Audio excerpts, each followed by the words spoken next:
El combate cristiano traductor, López Higueruelo, Osa Revisión, Domingo Natal, Osa capítulo y la gracia de Cristo vence al diablo 1. La corona de la victoria no se promete sino a los que luchan. En las divinas escrituras vemos que, con frecuencia, se nos promete la corona si vencemos. Pero para no ampliar demasiado las citas, bastará recordar lo que claramente se lee en el apóstol San Pablo: terminé la obra, consumé la carrera, conservé la fe, ya me pertenece la corona de justicia 1. Debemos, pues, conocer quién es el enemigo, al que si vencemos seremos coronados. Ciertamente es aquel a quien Cristo venció primero, para que también nosotros, permaneciendo en él, le venzamos. Cristo es realmente la virtud y la sabiduría de Dios, el Verbo por quien fueron creadas todas las cosas, el Hijo unigénito de Dios, que permanece inmutable siempre sobre toda criatura. Y si bajo él está la criatura, incluso la que no pecó 2. ¿Cuánto más lo estará toda criatura pecadora? Si bajo él están los santos ángeles, mucho más los estarán los ángeles prevaricadores cuyo príncipe es el diablo. Pero como el diablo defraudó nuestra naturaleza, el Hijo único de Dios se dignó tomar esa misma naturaleza, para que, por ella misma, el diablo fuera vencido.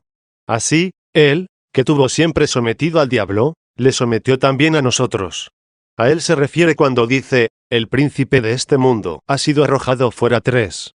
No porque fuera expulsado del mundo, como dicen algunos herejes, sino que fue arrojado del alma de los que viven unidos al Verbo de Dios y no aman al mundo del que él es el príncipe, porque domina a los que aman los bienes temporales que se poseen en este mundo visible. No quiero decir que él sea el dueño de este mundo, sino que es el príncipe de las concupiscencias con las que se codicia todo lo pasajero. Así, somete a los que aman los bienes caducos y mudables y se olvidan del Dios eterno. Pues, raíz de todos los males es la codicia, a la que algunos amaron y se desviaron de la fe, y, así, se acarrearon muchos sufrimientos. 4. Por esta concupiscencia reina el diablo en el hombre y posee su corazón. Esos son los que aman este mundo. Pero se renuncia al diablo, que es el príncipe de este mundo, cuando se renuncia a las corruptelas, a las pompas y a los ángeles malos. Por eso, el Señor, al llevar en triunfo la naturaleza humana, dice, sabed que yo he vencido al mundo. 5. Capítulo 2 Modo de vencer al diablo 2. Pero muchos dicen, ¿cómo podemos vencer al diablo si no le vemos? Tenemos ya un maestro que se ha dignado mostrarnos cómo se vencen los enemigos invisibles. Pues de él dice el apóstol, se desnudó de la carne y sirvió de modelo a principados y potestades, al triunfar confiadamente de ellos en sí mismo. 6. Vencemos las potestades hostiles invisibles cuando vencemos las apetencias invisibles. Y por eso, cuando vencemos en nosotros la codicia de los bienes temporales, necesariamente vencemos en nosotros al que reina en el hombre por esa codicia. Pues, cuando se le dijo al diablo, comerás tierra, se le dijo al pecador, eres tierra y tierra te volverás. 7. Así, el pecador fue dado como alimento al diablo. No seamos tierra si no queremos ser devorados por la serpiente. Pues, así como lo que comemos se convierte en nuestro cuerpo, y el mismo alimento se hace aquello mismo que somos por el cuerpo, así también, por las malas costumbres, por la malicia, la soberbia y la impiedad, se hace uno, como el diablo, esto es, igual a él, y se somete a él, como nuestro cuerpo nos está sometido. Y esto es lo que significa ser devorados por la serpiente. Así pues, todo el que tema aquel fuego, que está preparado para el diablo y sus ángeles. 8, trabaje para triunfar de aquel en sí mismo. Pues a los que nos combaten desde fuera, los vencemos desde dentro cuando vencemos las concupiscencias por las que ellos nos dominan. Porque únicamente a los que encuentran iguales que ellos, los llevan consigo al suplicio. Capítulo 3. ¿Cómo viven los demonios en el cielo, si son príncipes de las tinieblas? 3. El apóstol recuerda que combate, dentro de sí, contra los poderes exteriores. Dice así, no peleamos contra la carne y la sangre, sino contra los príncipes y potestades de este mundo y los gobernadores de estas tinieblas, contra los malvados espíritus que habitan en el cielo. 9. Con el término cielo se designa el aire, en el que se forman los vientos y las nubes, las borrascas y torbellinos, como atestigua la Escritura en muchos pasajes, y tronó desde el cielo el Señor. 10, y las aves del cielo. 11, y los pájaros del cielo. 12, pues es manifiesto que las aves vuelan en el aire. Nosotros mismos tenemos la costumbre de llamar cielo al aire, y, así, cuando preguntamos si hace sereno o nuboso, unas veces decimos, ¿cómo está el aire? Y otras, ¿cómo está el cielo? Digo esto para que nadie piense que los demonios habitan donde Dios colocó el sol, la luna y las estrellas. A estos demonios malos el apóstol los llamó espirituales porque en las divinas escrituras se llama también espíritus a los ángeles malos. Y se dice que son gobernadores de estas tinieblas, porque llama tinieblas a los pecadores, a quienes los demonios dominan. Por eso, en otro lugar dice, en otro tiempo fuisteis tinieblas, mas ahora sois luz en el Señor 13, pues los que eran pecadores ya habían sido justificados. No pensemos, pues, que el diablo y sus ángeles habitan en el sumo cielo, de donde creemos que cayeron. Capítulo 4 Teoría de los maniqueos 4. Erraron, pues, los maniqueos cuando dijeron que antes de la creación del mundo había un linaje de las tinieblas, que se rebeló contra Dios. Creen los infelices que en esta guerra no pudo el Dios omnipotente defenderse contra ellos de otro modo que arrojando una parte de su sustancia divina. Los príncipes de aquel linaje, según ellos, devoraron parte de la sustancia divina y así quedaron sosegados de modo que pudo fabricarse el mundo a partir de ellos. Explican así que Dios logró la victoria con grandes calamidades, tormentos y desventuras de sus miembros. Pues, según añaden, los miembros divinos tuvieron que ser asimilados por las entrañas tenebrosas de aquellos príncipes para calmarlos y mitigar su furor. No entienden que su secta es tan sacrílega que presenta al Dios omnipotente luchando con las tinieblas, no por medio de las criaturas que él creó, sino con su propia sustancia, lo que es realmente sacrílego. Y no solo esto, sino que añaden que los vencidos se hicieron así mejores, pues quedó mitigado su furor, aunque la sustancia divina, que venció, se envileció. Más aún, dicen que, al mezclarse con las entrañas tenebrosas, la sustancia divina perdió el entendimiento, la bienaventuranza y quedó sumida en grandes errores y desventuras. Y aunque expliquen que, al fin, toda la sustancia divina quedará purificada, afirman una gran impiedad contra el Dios omnipotente, cuya sustancia creen que ha sufrido errores y castigos sin culpa alguna. Incluso, los infelices se atreven a decir que no toda la sustancia se podrá purificar, y que esa parte no purificada contribuirá al bien de su portador al quedar envuelta y sepultada en el mal. Así siempre habrá una parte desventurada de Dios, porque aunque nada delinquió quedará sujeta, para siempre, a la cárcel de las tinieblas. Esto dicen los maniqueos para seducir a las almas sencillas. Pero, ¿quién será tan ingenuo que no vea que todo esto es un sacrilegio? Pues se afirma que el Dios omnipotente, vencido por la fatalidad, tuvo que entregar una parte propia, buena e inocente, para verse envuelta en tantas desventuras y mancillada con tanta inmundicia, de modo que no pueda libertarse del todo y, así, sin poder liberarse quede sujeta a cadena perpetua. ¿Quién no execrará todo esto? ¿Quién no comprenderá que es algo impío y nefando? Pero ellos, cuando captan a alguien, no comienzan por decirle esto, puesto que, si así lo hicieran, todos se burlarían de ellos y les abandonarían, sino que comienzan por seleccionar los pasajes de la Escritura que los sencillos no entienden, y así les engañan, como almas inexpertas, preguntándoles que de dónde viene el mal. Así lo hacen, por ejemplo, con este pasaje en el que dice el apóstol, los gobernadores de estas tinieblas, y los espíritus malos que habitan en el cielo 14. Vienen, pues, estos seductores y preguntan a un hombre que no entiende las divinas escrituras cómo pueden estar en el cielo los gobernadores de las tinieblas, para que, al no saber responder, sea arrastrado por ellos al engaño, pues toda alma ignorante es curiosa. Mas quien conoce bien la fe católica y vive protegido por las buenas costumbres y la verdadera piedad, aunque no conozca su herejía, sabe cómo responderles. Pues nadie puede engañar al que conoce lo que atañe a la fe católica, difundida por el orbe de la tierra, ya que ella vive segura, bajo el gobierno de Dios, frente a los impíos y pecadores y frente a los mismos católicos negligentes. Capítulo V de cómo los espíritus malos habitan en el cielo 5. Decíamos que el apóstol San Pablo afirma que estamos en combate contra los gobernadores de las tinieblas y los espíritus malos que habitan en el cielo. Y ya hemos probado que se llama cielo incluso al aire próximo a la tierra. Ahora, es preciso creer que nosotros luchamos contra el diablo y sus ángeles que se gozan en nuestra perturbación. En efecto, el mismo apóstol, en otro lugar, llama al diablo príncipe del poder del aire 15. Aunque este pasaje, en que dice, los espíritus malos del cielo, pueda entenderse de otro modo, para que no ponga en el cielo a los mismos ángeles prevaricadores, sino más bien a nosotros de quienes en otro lugar dice, nuestra conversación está en el cielo 16. Y para que aferrados a las cosas celestiales, es decir, caminando en los preceptos espirituales de Dios, luchemos contra los espíritus malos que tratan de arrojarnos de allí. Mucho nos hemos de preguntar cómo podemos luchar y vencer a los enemigos que no vemos, para que no piensen los necios que peleamos con el aire. Capítulo B. Para vencer al diablo y al mundo hay que someter el cuerpo 6. El mismo apóstol nos enseña cuando dice, no peleo como quien azota el aire, sino que castigo mi cuerpo y lo reduzco a servidumbre, no sea que, mientras predico a otros, yo sea encontrado réprobo 17. Y también dice, sed imitadores míos, como yo lo soy de Cristo 18. Por lo que hemos de entender que el apóstol triunfó, en sí mismo, de los poderes de este mundo, como lo había dicho el Señor 19, cuyo imitador se declara. Imitémosle, pues, nosotros, como Él nos exhorta, y castiguemos nuestro cuerpo y reduzcámoslo a servidumbre, si queremos vencer al mundo.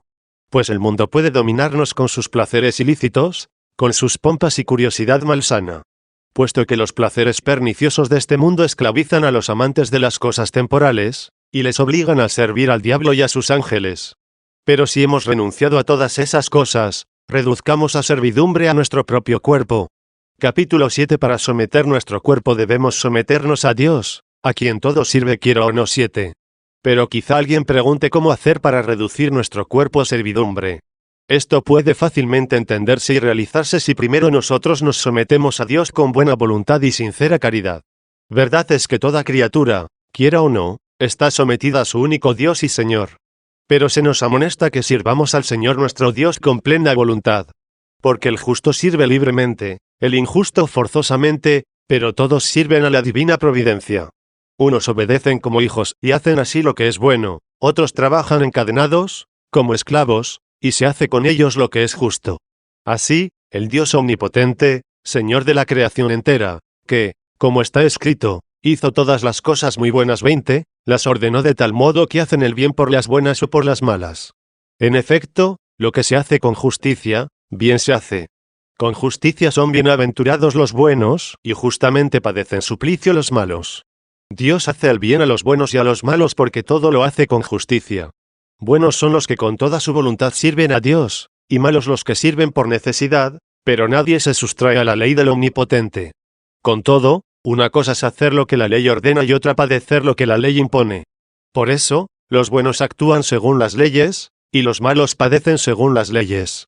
8. No nos impresione el que los justos toleren muchos sufrimientos graves y ásperos en esta vida, que llevan en su carne mortal. Pues ningún mal padecen los que pueden decir lo que pregona y alaba a aquel varón espiritual que fue el apóstol, cuando dice, nos gloriamos en las tribulaciones, sabiendo que la tribulación produce la paciencia la prueba la esperanza, y la esperanza no queda defraudada, porque la caridad de Dios se ha difundido en nuestros corazones por el Espíritu Santo que se nos ha dado 21.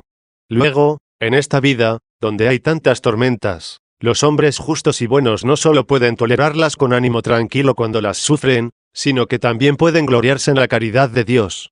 Pues, ¿qué hemos de pensar de aquella vida que se nos promete, en la que no hemos de sentir molestia alguna en el cuerpo? Para diferente destino resucitará el cuerpo de los justos y el cuerpo de los impíos, como está escrito, todos resucitaremos, pero no todos seremos transformados 22. Y para que nadie piense que esta transformación no se promete a los justos, sino, más bien, a los injustos estimando que ese cambio es para castigo, continúa diciendo, y los muertos resucitarán incorruptos y seremos transformados 23.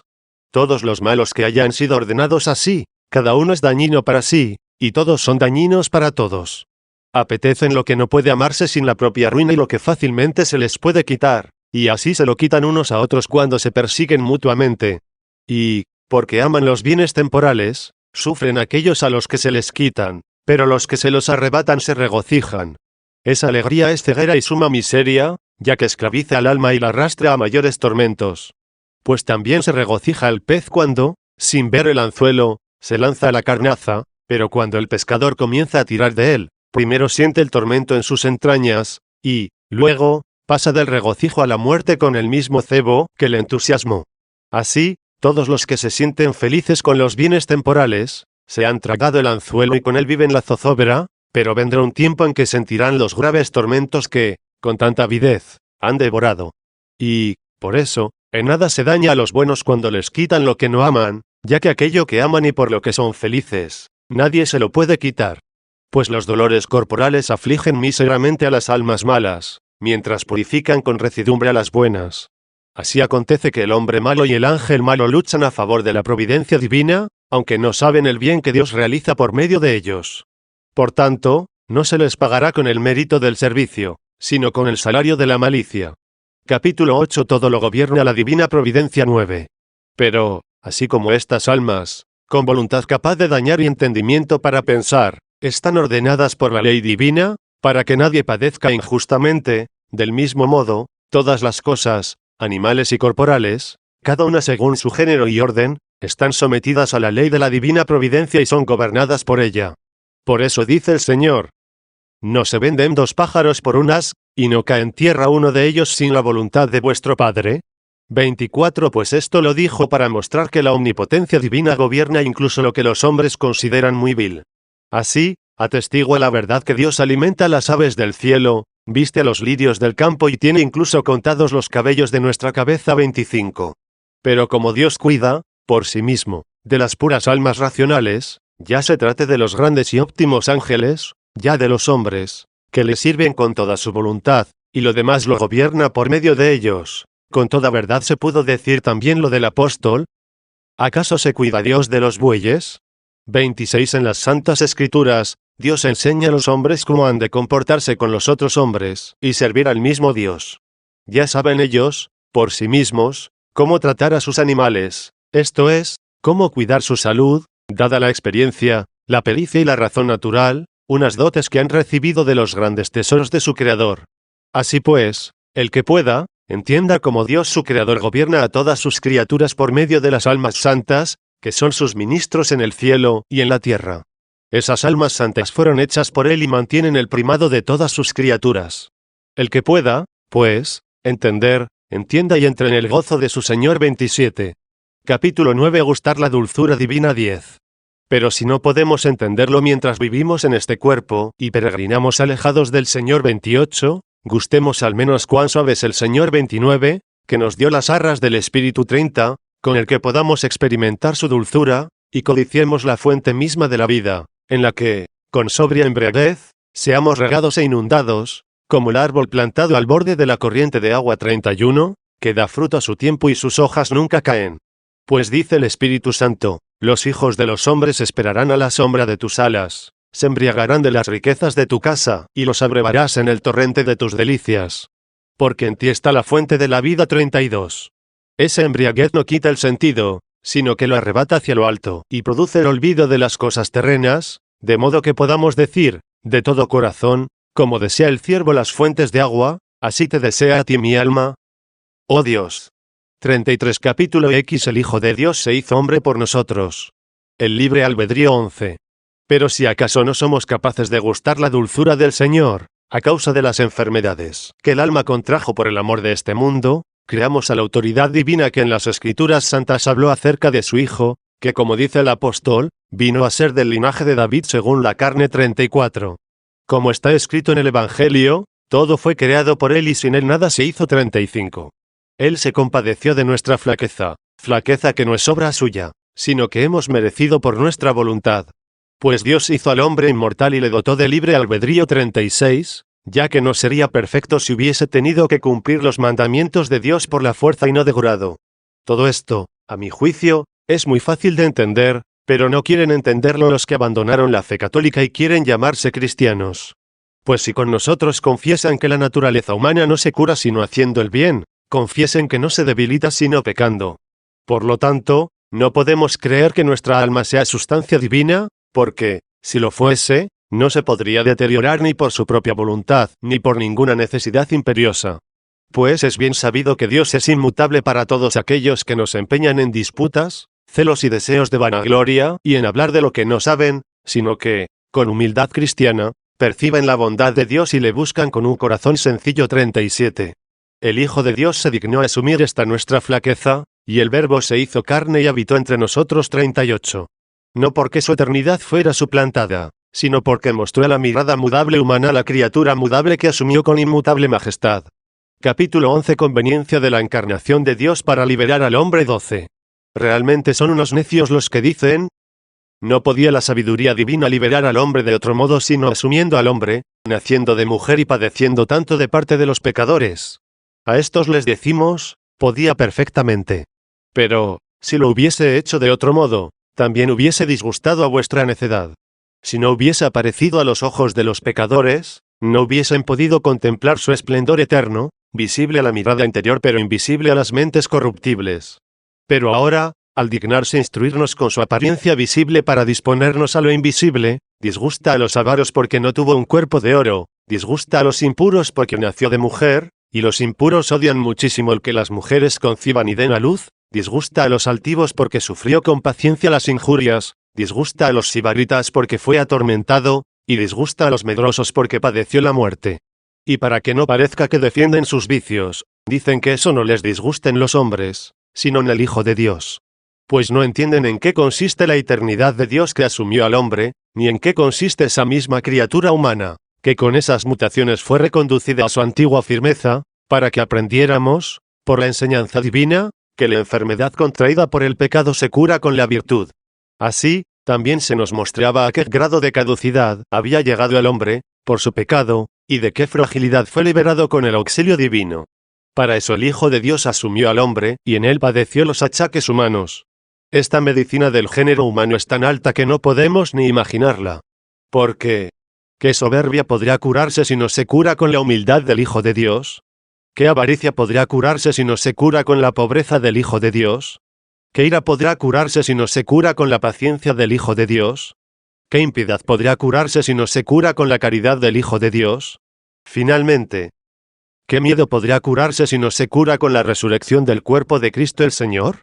Levante el género humano su esperanza, y reconozca su naturaleza, y vea qué alto lugar ocupa entre las obras de Dios. No os menospreciéis, oh varones. Pues el Hijo de Dios se hizo varón. No os menospreciéis, oh mujeres. Pues el Hijo de Dios nació de mujer. Pero tampoco améis lo carnal, pues, en el Hijo de Dios, no somos ni varón ni mujer. No améis las cosas temporales, porque si pudieran amarse rectamente, las hubiese amado el hombre asumido por el Hijo de Dios. No temáis las afrentas ni la cruz ni la muerte, porque si dañasen al hombre no las hubiera padecido el hombre, que asumió el Hijo de Dios.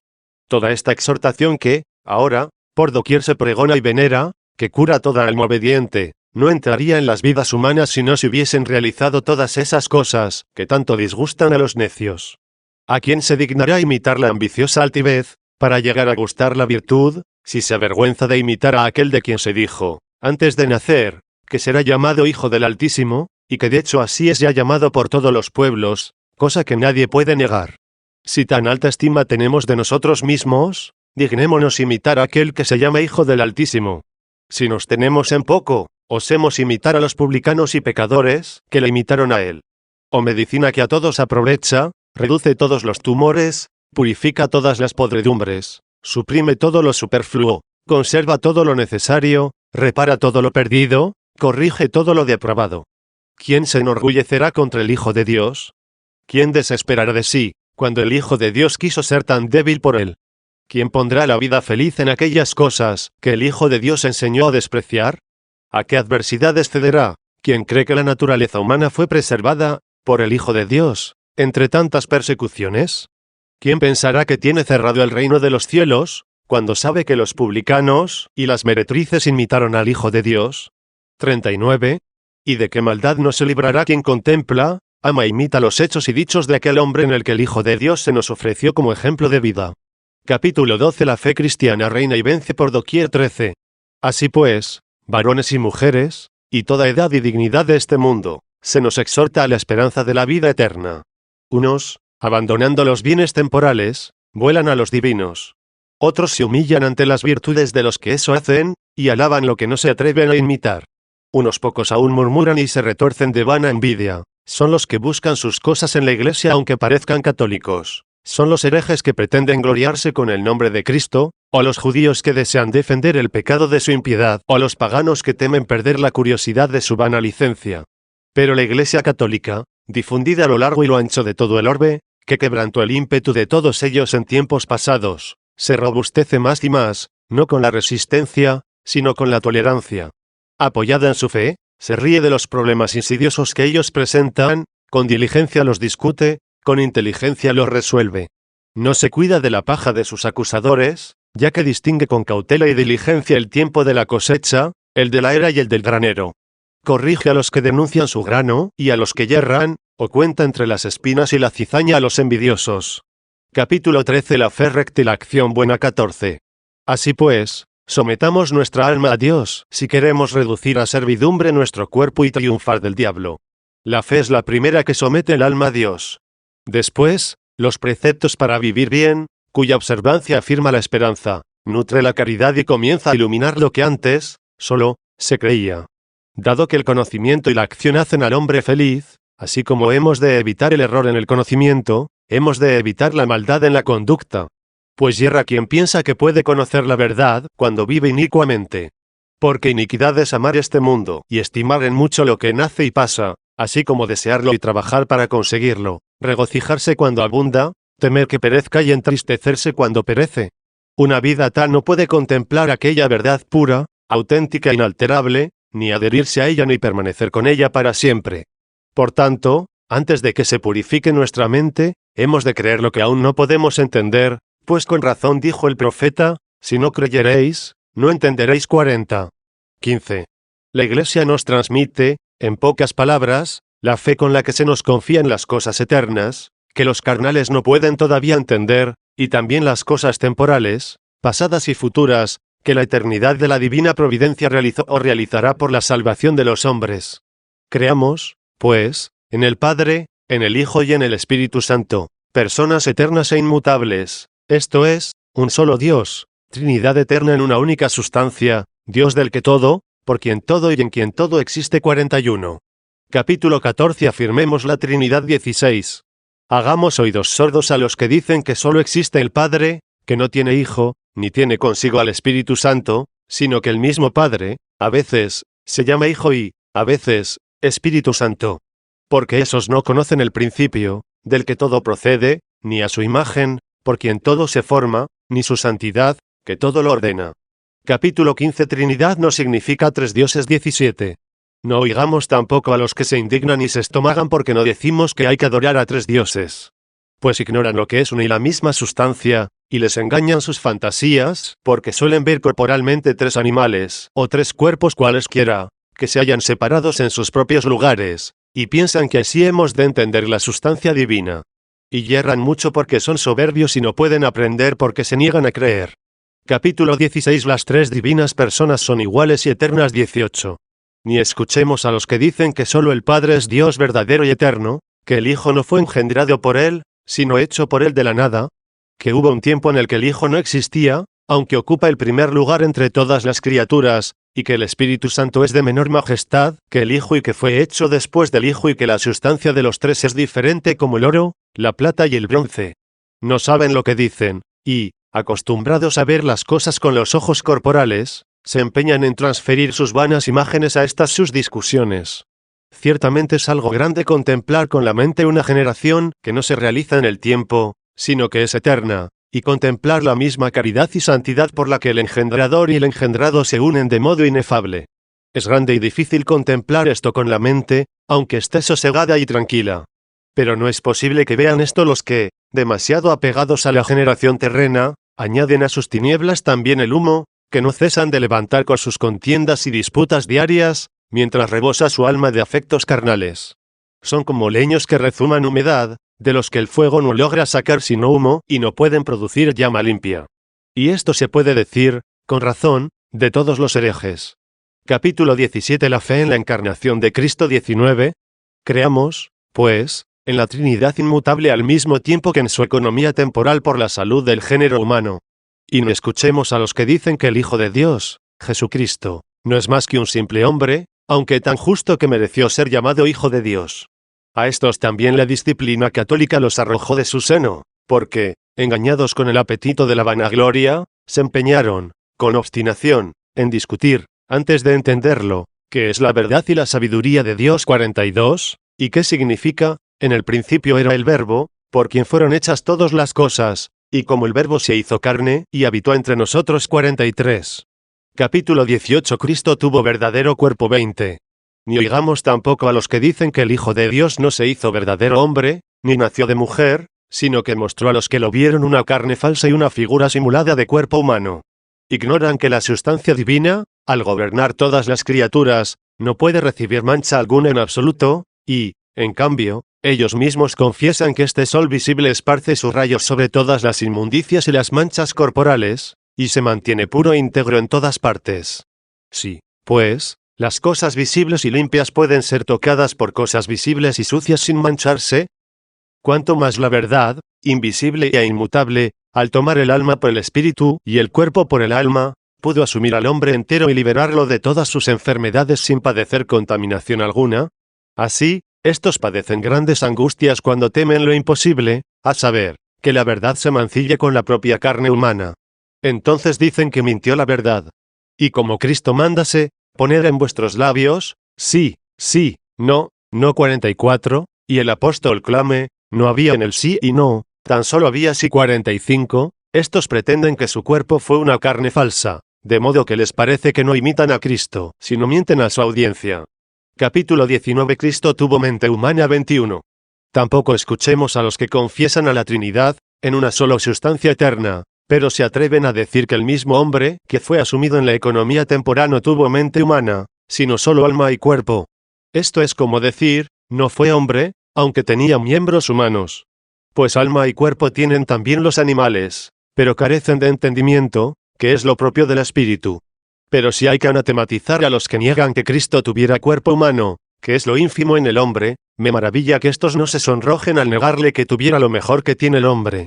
Mucho se ha de deplorar que la mente humana sea vencida por el cuerpo, si ni siquiera fue reformada en aquel hombre en el cual el cuerpo humano recibió la dignidad de una forma celestial. Pero Dios nos libre de creer tal cosa, inventada por una ceguera temeraria y una locuacidad soberbia. Capítulo 20 El Verbo asumió al hombre en Cristo de otro modo, que en los Santos 22. Hagamos oídos sordos también a los que dicen que la sabiduría divina asumió al hombre, nacido de la Virgen, igual que cuando hace sabios a unos hombres, que así son sabios perfectos. Desconocen el misterio propio de ese hombre asumido y piensan que solo tuvo de especial, respecto a los demás bienaventurados, el haber nacido de una virgen. Si reparasen bien en ello, quizá creyeran que, si tuvo una dignidad sobre todos los demás, fue porque tal encarnación fue algo muy especial que no lo ha sido en los otros. En efecto, una cosa es hacerse sabio por la sabiduría de Dios y otra asumir la persona misma de la sabiduría de Dios. Pues, ¿quién hay que no entienda que, aunque la naturaleza del cuerpo de la Iglesia es única, existe una gran diferencia entre el cuerpo y la cabeza? Si la cabeza de la Iglesia es aquel hombre por cuya unión el Verbo se hizo carne y habitó entre nosotros 46, sus miembros son todos los santos con los que se completa y perfecciona la Iglesia. Pues, así como el alma anima y vivifica todo nuestro cuerpo, pero en la cabeza siente con la vista, el oído, el gusto, el olfato y el tacto, y, en los otros miembros, solo siente con el tacto, y, por eso, todos los sentidos están sujetos a la cabeza para obrar, pues ella fue colocada arriba para dirigir. Y, así, en cierto modo, la cabeza hace las veces del alma, que dirige el cuerpo, y la cabeza es como la sede de la persona y, por eso, están en ella todos los sentidos, del mismo modo el mediador entre Dios y los hombres, el hombre Cristo Jesús, es para todo el pueblo de los santos, como la cabeza para el cuerpo. Y, por tanto, la sabiduría de Dios, el Verbo, que estaba en el principio y por quien fueron hechas todas las cosas, no asumió, así, a aquel hombre como a los demás santos, sino de modo mucho más excelente y sublime como a él solo convino asumirlo para que la sabiduría apareciese en él como convenía que se manifestase visiblemente a los hombres. Por lo que, de un modo son sabios todos los hombres que lo son, o lo fueron o lo serán, y de otro modo lo es el único mediador entre Dios y los hombres, el hombre Cristo Jesús 47, que no solo se beneficia de la sabiduría, por la que se hacen sabios todos los hombres, sino que él mismo lo es en persona. Pues de las demás almas sabias o espirituales, con razón, puede decirse que tienen en sí al Verbo de Dios, por quien fueron hechas todas las cosas, pero de nadie puede decirse, con razón, que el Verbo se hizo carne y habitó entre nosotros, pues eso solo se puede decir, con plena razón, de nuestro Señor Jesucristo. Capítulo 21 El Verbo no tomó solo el cuerpo 23. Ni escuchemos a los que dicen que el Verbo de Dios tomó solamente el cuerpo, y así interpretan lo que se dijo. El Verbo se hizo carne, negando que asumiese al hombre, el alma o cosa humana alguna, a no ser la carne sola. Pues yerran mucho, y no entienden que solo se nombró la carne en aquello que se dijo, el Verbo se hizo carne, porque a los ojos de los hombres, por los que aquella se asumió, solo la carne aparece. Pues sí es absurdo y muy indigno que aquel hombre no tuviera espíritu humano, como ya hemos dicho antes, más absurdo aún será que no tenga espíritu ni alma, y solo tenga lo que, incluso en los animales, es lo más ínfimo y vil, esto es, el cuerpo. Excluyamos, pues, también de nuestra fe esta impiedad, y creamos que el Verbo de Dios asumió el hombre entero y perfecto. Capítulo 22. Cristo nació de mujer. 24. No escuchemos tampoco a los que dicen que nuestro Señor tuvo un cuerpo semejante a la paloma que vio Juan Bautista descender del cielo y posarse sobre Jesús como símbolo del Espíritu Santo. Así, pretenden hacer creer que el Hijo de Dios no nació de mujer, porque dicen que, si convenía mostrarlo a los ojos de la carne, pudo asumir un cuerpo como el Espíritu Santo, pues aquella paloma, aseguran, no había nacido de un huevo y, sin embargo, pudo aparecer ante los ojos humanos. A estos hay que contestarles, en primer lugar, que donde leemos que el Espíritu Santo se apareció a Juan en figura de paloma 48, allí también leemos que Cristo nació de mujer 49, y no podemos creer una parte del Evangelio y rechazar la otra. ¿Por qué crees que el Espíritu Santo apareció en figura de paloma sino porque lo leíste en el Evangelio? Pues, por eso mismo, creo yo que Cristo nació de una virgen, porque lo he leído en el Evangelio. ¿Por qué el Espíritu Santo no nació de una paloma como Cristo nació de una mujer? La razón es que el Espíritu Santo no vino a libertar a los palomos, sino a dar a entender a los hombres la inocencia y el amor espiritual cuyo símbolo visible es la figura de paloma. En cambio, nuestro Señor Jesucristo que vino a liberar a los hombres, tanto varones como mujeres, porque ambos habían de salvarse, no despreció a los varones, pues se hizo varón, ni tampoco a las mujeres, pues nació de mujer. A esto se añade un gran misterio, ya que por la mujer nos vino la muerte, por la mujer se nos dio la vida, para que el diablo fuera vencido y atormentado por ambos géneros, femenino y masculino, ya que cantaba victoria por la ruina de los dos. Pequeño hubiera sido el rescate, de libertar ambos géneros, si no hubiera sido menester valerse de ambos para obtener la libertad. Y esto no lo decimos como si afirmásemos que solo el Señor Jesucristo tuviera verdadero cuerpo y que el Espíritu Santo hubiese aparecido, falazmente, a los ojos de los hombres, sino que a esos dos cuerpos creemos verdaderos cuerpos. Pues, como no convenía que el Hijo de Dios engañase a los hombres, tampoco era apropiado que los engañase el Espíritu Santo. Pero al Dios omnipotente que hizo todas las criaturas de la nada, no le era difícil fabricar un verdadero cuerpo de paloma, sin necesidad de padres, como no le fue difícil, aun sin el semen viril, hacer un verdadero cuerpo en el seno de María, pues la naturaleza corporal está sometida al imperio y a la voluntad de Dios, tanto en las entrañas de la mujer, para hacer un nuevo hombre, como en el mismo mundo para hacer una paloma. Pero los hombres necios y miserables no creen que el Dios omnipotente pudiese hacerlo porque ellos no lo pueden hacer o porque nunca en su vida lo vieron. Capítulo 23. El Hijo de Dios padeció sin perder su divinidad. 25. Hagamos oídos sordos, también, a los que quieren obligarnos a contar entre las criaturas al Hijo de Dios porque padeció. Pues dicen, si padeció es mudable, y si es mudable es criatura, porque la sustancia divina no admite alteración. Con estos, también nosotros decimos que la sustancia divina no admite mutación y que la criatura es mudable. Pero una cosa es ser criatura y otra asumir las criaturas.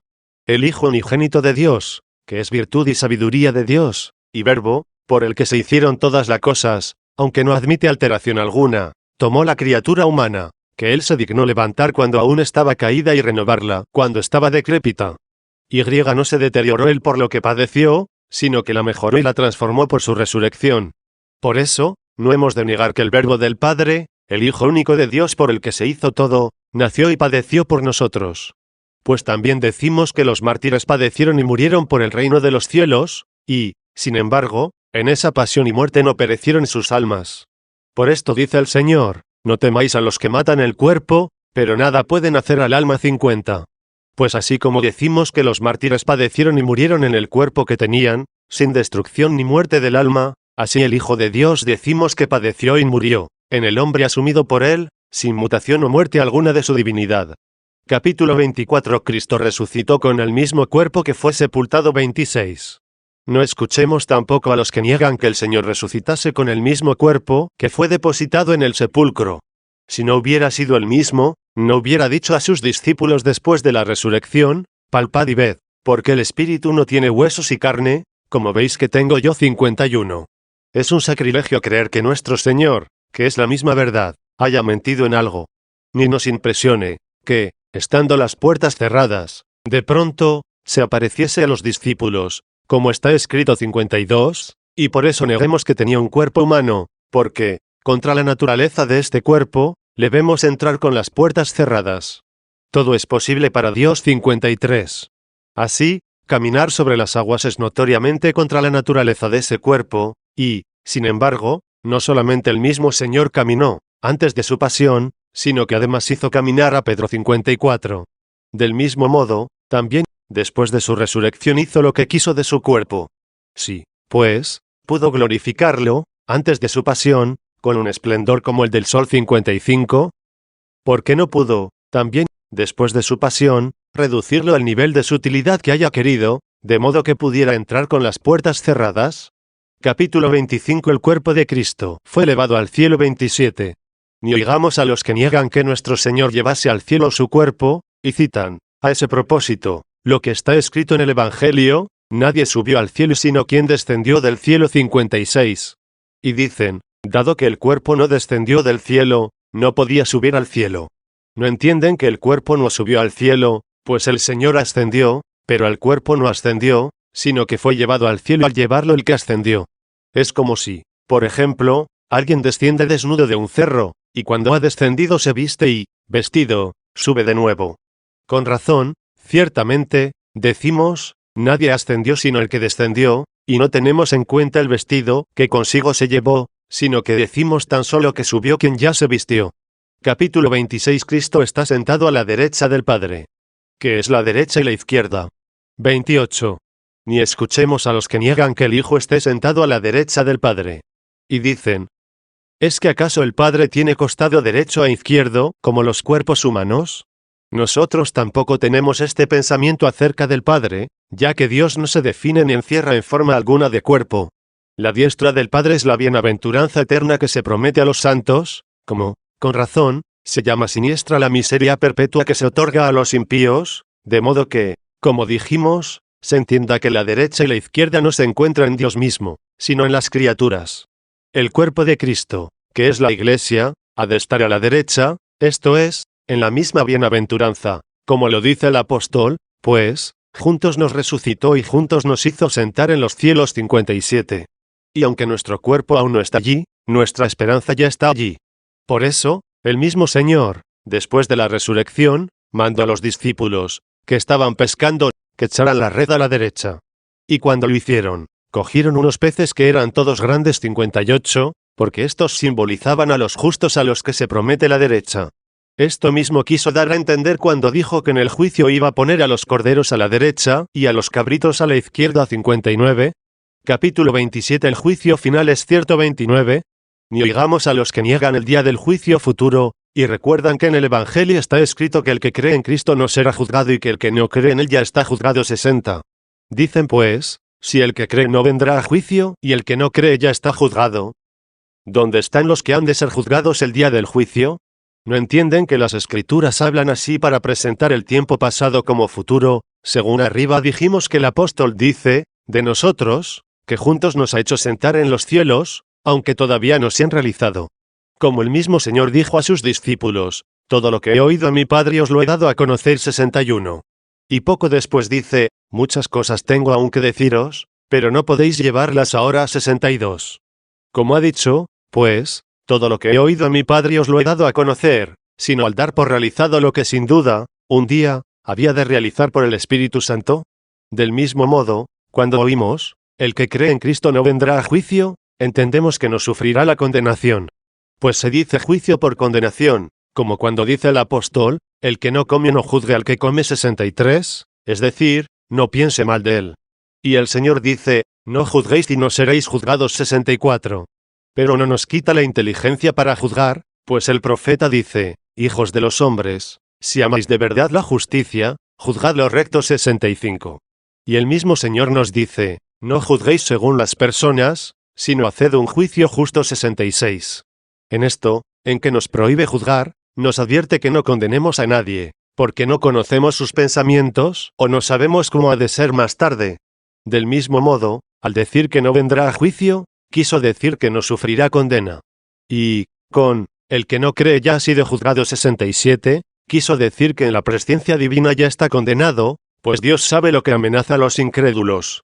Capítulo 28. El Espíritu Prometido no vino con Pablo y Montano 30.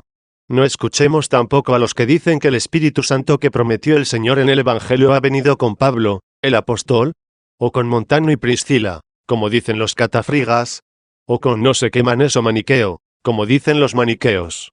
Estos están tan ciegos que no entienden las escrituras más claras o viven tan olvidados de su salvación, que no las leen en absoluto. Pues, ¿quién, si lee el Evangelio, no entenderá lo que escribe, para después de la resurrección del Señor, cuando éste dice, yo envío el prometido de mi Padre sobre vosotros? Quedaos, pues, aquí, en la ciudad, hasta que seáis revestidos de la virtud de lo alto. 68. Y no prestan atención a que, en los Hechos de los Apóstoles, después de desaparecer el Señor, al subir al cielo, de la vista de sus discípulos, pasados 10 días, el día de Pentecostés, con toda claridad, vino el Espíritu Santo, y como estaban en la ciudad, como les había aconsejado, los llenó a todos de modo que hablaron lenguas. 69. Pues de las diversas naciones que entonces estaban presentes, cada uno de los oyentes les entendía en su propia lengua.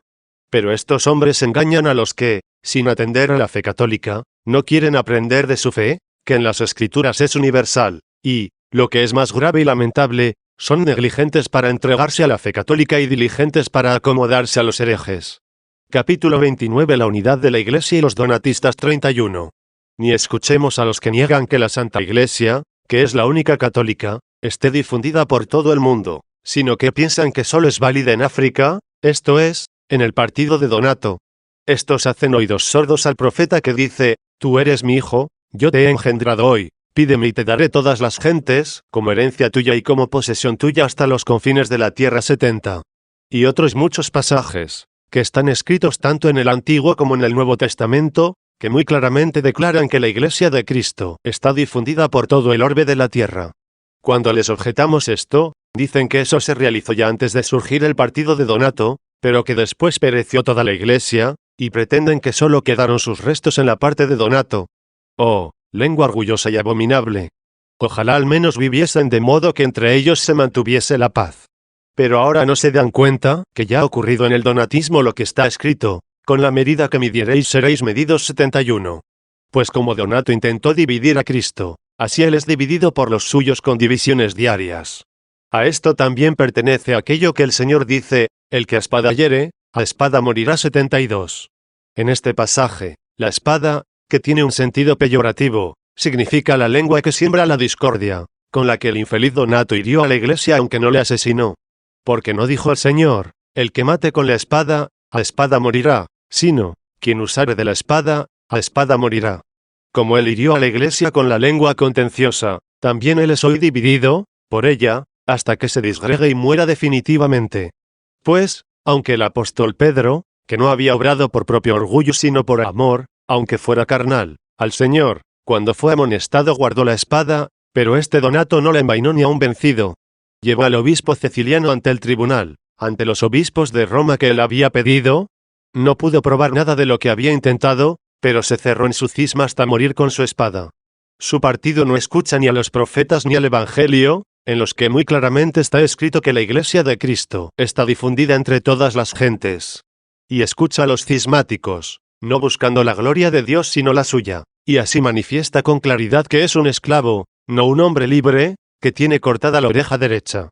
Pues Pedro, equivocado por amor el Señor, cortó la oreja derecha a un siervo, no a un hombre libre, y eso significa que los que son heridos por la espada del cisma, son siervos de los deseos carnales y aún no han sido conducidos a la libertad del Espíritu Santo, de modo que ya no pongan la confianza en el hombre.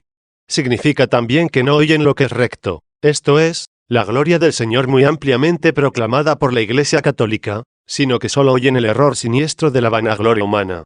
Y si el Señor dice en el Evangelio que, cuando éste fuere predicado, en todos los países, vendrá el fin. 73.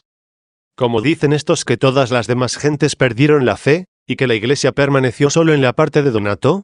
Pues es notorio que, después de separarse su partido de la unidad, han creído nuevas gentes, y todavía quedan algunas sin recibir la fe, por lo que se les predica cada día, sin cesar, el Evangelio.